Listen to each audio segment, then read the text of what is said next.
I'm 73 years old, and the best day of my entire marriage was the day my wife looked at me and said, "I don't know you anymore."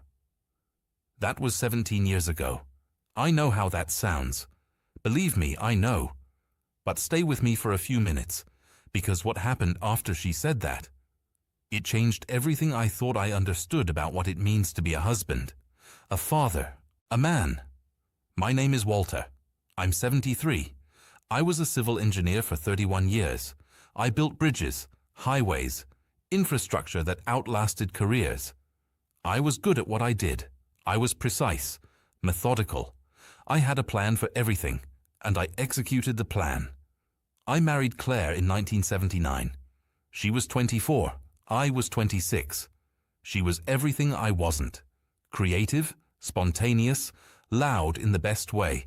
The kind of woman who could walk into a party full of strangers and leave with 3 new friends. I fell in love with that, with her energy.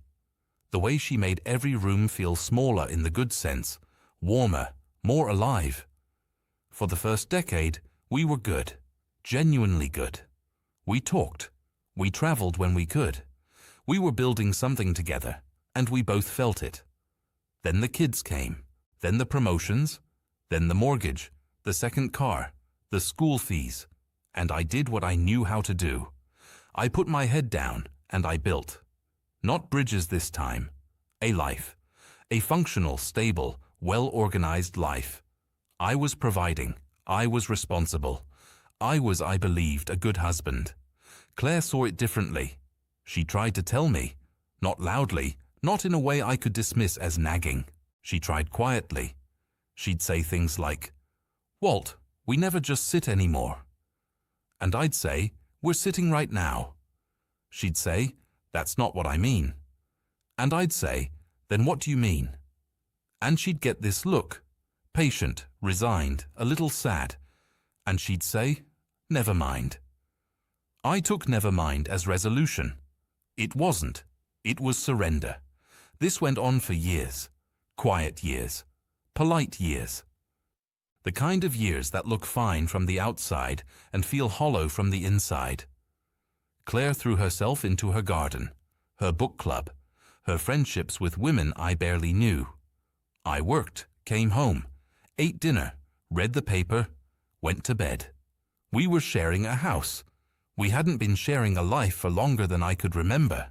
The night she said those words, the words that changed everything, we were at the kitchen table. It was a Tuesday, October, I think. The kids were grown and out of the house, and the silence in the kitchen was the loud kind, the kind that fills space and presses on you. She'd asked me something, simple question, what I was thinking about, and I gave my usual answer, nothing, which was almost true. I was thinking about a project at work, a load-bearing calculation I hadn't squared away, but I didn't say that because I figured she didn't want to hear about load-bearing calculations. She put down her fork. She looked at me, and she said, "Walter, I don't know you anymore. I'm not sure I've known you for a very long time."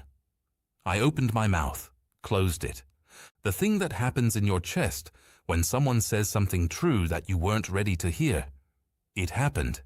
A kind of free fall. I wanted to defend myself. I'm right here.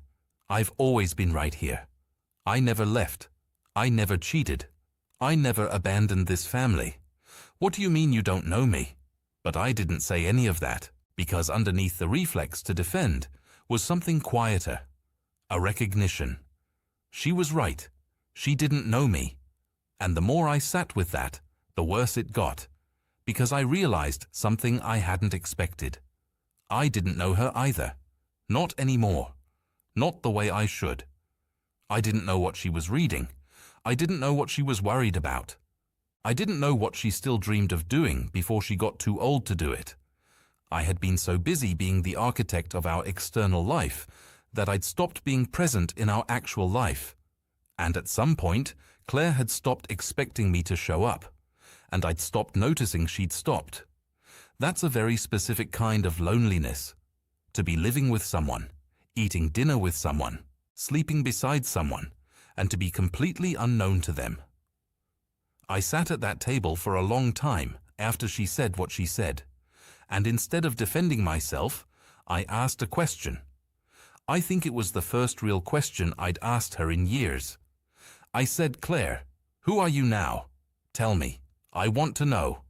She looked at me like I'd spoken to her in a language she recognized, but hadn't heard from me in so long she'd stopped expecting it. Then she started talking, and I listened, really listened, not to respond, just to hear her. She talked for a long time, about things she'd wanted and hadn't said. About a painting class she'd been taking on Thursday mornings for 2 years that she'd never mentioned because she didn't think I'd be interested. About her friend Donna's illness and how scared she'd been. About a trip to Portugal she'd fantasized about since her 20s.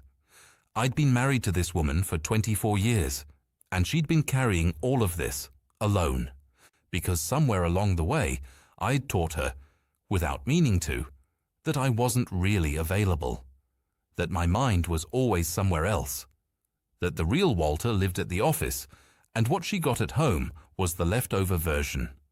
After she finished talking, the kitchen was quiet again, but differently quiet, the other kind. I said, "I'm sorry I haven't been here." "Not really." She didn't say, "It's okay." She didn't rush to reassure me. She just said, "I know." And then after a moment, "But you're here now?" That was the beginning, not the end, the beginning. We didn't fix everything that night.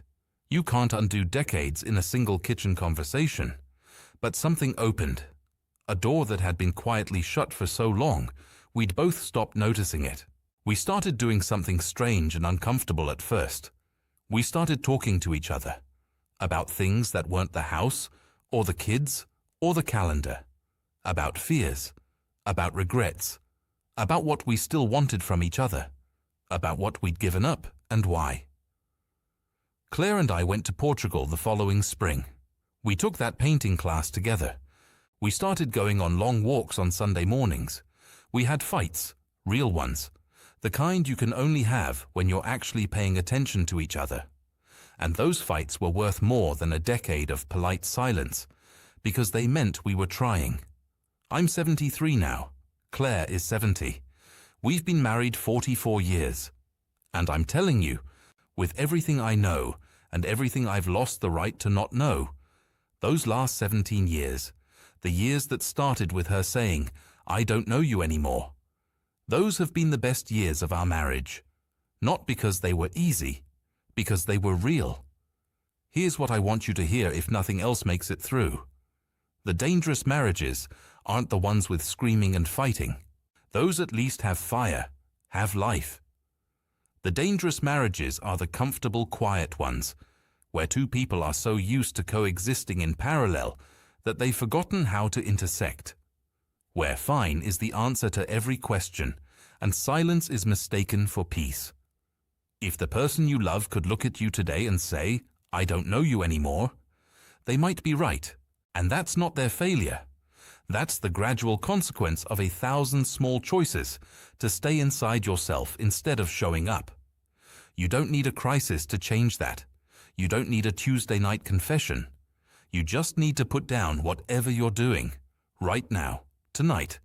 Look at the person across from you and ask them something real. Not, "How was your day?" Not, "Did you call the electrician?" Ask them what they still dream about. Ask them what they're afraid of losing. Ask them who they are now, not who they were when you married them. People change. 30 years of living changes a person. Do you know who your partner has become? Because Claire knew exactly who I had become. She'd watched it happen. She just needed me to finally ask, and to mean it. Go ask. Don't wait for a Tuesday in October to force your hand. This channel is about people who lived long enough to learn things the hard way, and who are willing to share them, so maybe you don't have to. If this found you at the right moment, subscribe, turn on notifications, and leave me a comment. Tell me when's the last time you asked your partner something truly real, something that had nothing to do with logistics. because that question might be exactly what both of you have been waiting for. There's a form in the description if you have a story of your own worth telling. Your words might be the ones someone else needed today.